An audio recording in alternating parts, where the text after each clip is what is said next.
How's it going, guys? Aaron here. As you can tell, I have my trusty computer behind me, oldie but goodie, and we also have my new laptop right over there. It's sitting a little dormant because what I'm doing right now, if I can focus in for you, is I'm transferring some files. I'm actually transferring my iPhone backups that are stored from on this computer when I connect it to iTunes, and I'm moving it from the library. There's a couple layers of subdirectories. I'm taking it from there, copying it to an external hard drive that I made a partition for just this purpose, and then I'm going to copy it from there to this new laptop.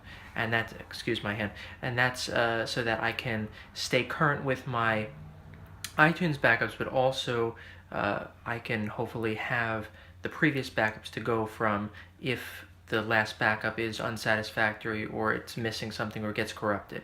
So I'm hoping to just have that at my fingertips on this new laptop. But other than that, things are going pretty smoothly. I figured out a couple issues that I was having before with supposed incompatibility, which still, I guess, are not officially supported. What I'm referring to is Oracle's VirtualBox, I believe. It's their VM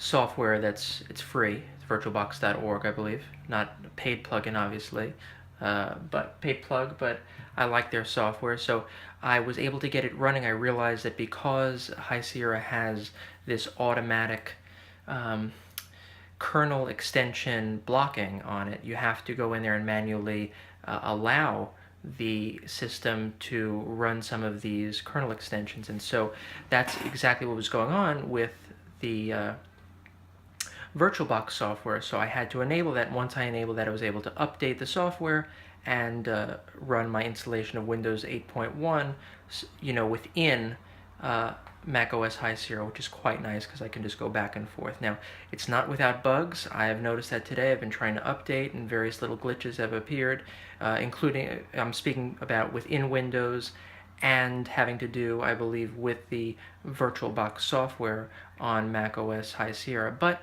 with that being said, I did get it up and running, and so I'm fairly pleased with that. Some other things, just was doing some housekeeping. I have some different file versions. I had some different file versions on my old Mac behind me and on the new Mac to the side of me, and so I was trying to figure out the last dates modified and try to get them all, aligned up so that I'd have the most current versions of files at my fingertips, like I had said before, when I go to my new computer. So I'm just doing some of that housekeeping work, trying to work on contacts. I got my computer updated to iTunes 12.6.3 rather than 12.7 because I have a very large iTunes library with some apps and other things in there, and I didn't want to transition over to 12.7 and then worry about downgrading or having, more incompatibility issues with possibly older systems. So I said, let's just go with 12.6.3, and that's what I did, and I've been able to open up my iTunes library successfully with it, and so I'm pretty satisfied. But what I'm going to do is try to move these backups over to the new computer, and then what I'm going to do is connect my phone to the computer, make sure any contacts that may have been added to the phone are, reverse synced back into the computer, and then all the data is synced and backed up to the computer afterwards. Just a bunch of housekeeping stuff, setting up the new computer, but things have been going a little bit smoother, and I'm glad. But still in a transition phase, like I had said. I'm getting used to the new software, I'm getting used to the new computer.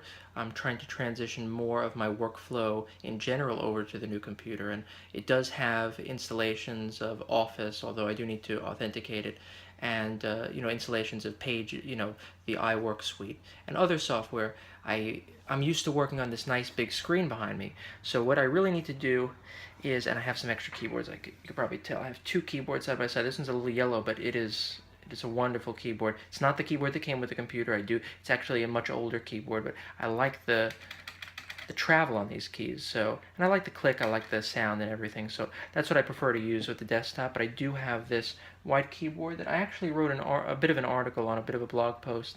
I could probably link down below, where I talk about how I found that at a not really garage sale, but like a sale on a weekend. Just pretty inexpensively, took the whole thing apart pretty much, not the entire thing, but all the keys off, cleaned it quite thoroughly, and now it looks really good and works well, and it's an extra keyboard I can connect. So I might purchase a monitor in the near future, like I was discussing in my unboxing video. Take this lovely piece of hardware down, replace it with a reasonably sized monitor, probably I would think something between 20 inches, probably 21 and a half to 27 inches. I'm hoping maybe another 24-inch monitor, although the aspect ratio is going to be a little different. So 24-inch HD, probably I would prefer a 4K monitor, or maybe, something a little bit larger. Smaller, I could probably go down to it, leave more room for studio monitors, which I have actually below. I'm not going to show because it's a mess right now, but I have some nice studio monitors made by Yamaha. Not too large, but just large enough to fill up this desk. So I'm going to try to move all this junk down here so I can make room for those again, because I did have them there previously. But first I probably have to have that fixed or replaced before I do too much surgery around here. And that's because one of the reasons why I had removed all this hardware over here is because one day when I was using the air conditioner in the summer, it was actually a couple of years ago, it started to leak water down, and that's obviously not good near electronics and sockets and electrical outlets and all that stuff. So I had to turn it off, disconnected it, and so now I started to disassemble things. Previously I had a nice audio interface beneath this iMac at the base over here, and I had beautiful studio monitors on these. I think they're Auralex like foam stands, which are pretty nice. But anyway, I want to get that setup back, except without the iMac, but instead a beautiful monitor in its place, and then have one of those I think they're 12 South arc. They're one of those stands you can stand the notebook, the laptop vertically. Not necessarily vertically, but so that it's standing. It is standing vertically, but it's taking up less room on the desk. And so I can just use a one cable solution into probably the Belkin unit that I have, the Thunderbolt 3 hub. And so that would make a nice little setup here. I could probably use either my white keyboard, the yellow keyboard. I could buy a new Bluetooth keyboard. I was thinking about mechanical for a while, but I don't think it's worth it. Maybe a new one of those really thin with the butterfly switches and the numeric pad, because I do like a numeric pad.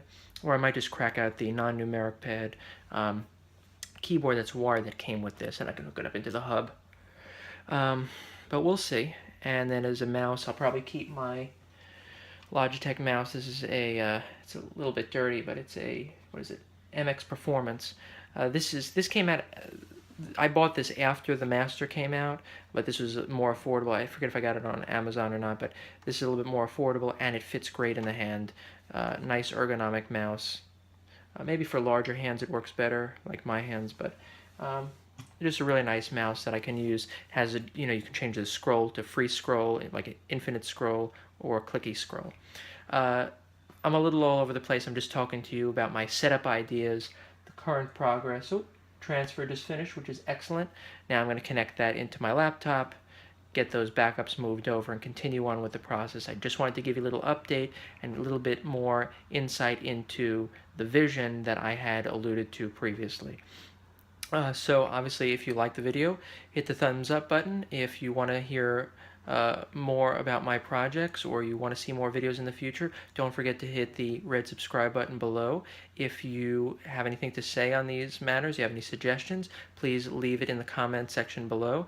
And as always, don't forget to follow your passions, do what makes you happy, and until next time, this is Aaron, signing out.